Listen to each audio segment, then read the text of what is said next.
In an interview with FNC's Sunday Morning Futures, Senator Mike Lee, Republican Utah, spoke disparagingly of last week's debt ceiling deal signed into law by President Joe Biden a day earlier.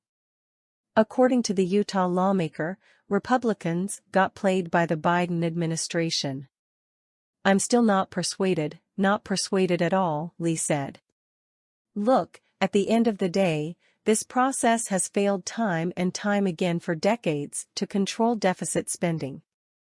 It's done so because Democrats and Republicans alike have refused to engage in actual compromise and instead decide to fund everything, or as much of everything as they possibly can, without economizing.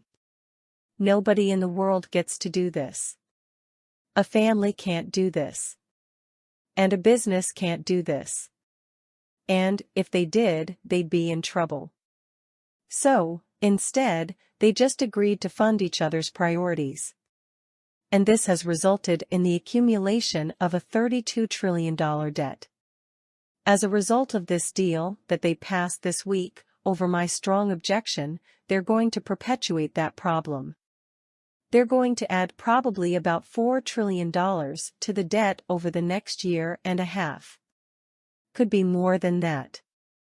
And the bill fails to accomplish literally any of the major objectives that they claim it accomplishes," he continued.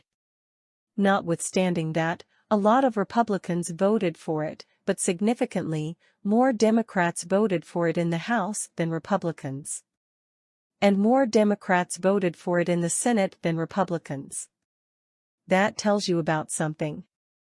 It tells you it confirms what the New York Times reported yesterday that Shalonda Young, the OMB director in the Biden administration, said, "We're going to win with the fine print."